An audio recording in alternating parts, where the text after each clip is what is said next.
Have you heard of spiritual intelligence? I know we all take pride in being intelligent, making the best decisions. And most of the time we only use our logical brain. And we make decisions connecting the dots, strategizing, and we think that's the best decision that there is.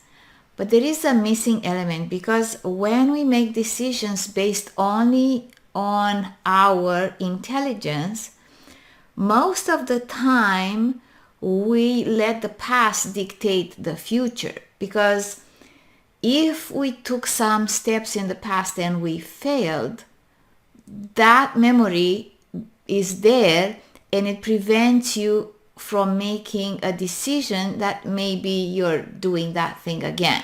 And that's why we need spiritual intelligence. That's why we need to go beyond our ego self, beyond the database that we have from our past, and become connected with all that is, with the universe, God, whatever you call it, and ask for a decision that is in your highest good and the highest good of all.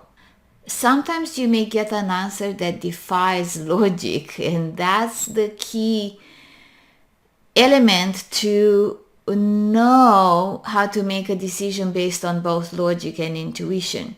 You have to find a space where you are not attached to the outcome. You're not attached with option A or option B.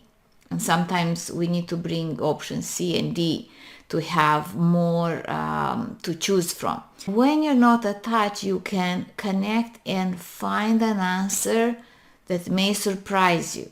Now, when the answer surprises you, you have to then ask your logical mind, if that's the best path, how will that be in my favor? If that's the best path, how will that be in my favor? Although, as I said, you may not like the answer.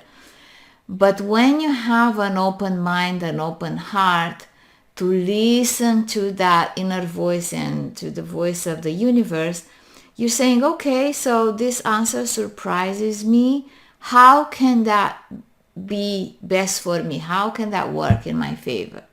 And then when you can merge the intuition with the logical mind, sometimes we don't see things that are not obvious. When you merge them and you get that answer, that's how this is good for me or could be good for me, and you make that decision based on both your logic and your intuition, that's when you follow your path, your purpose. That's when you can leave a legacy. That's when you are with the flow of the universe, and that's when you get to live to the full potential of who you are.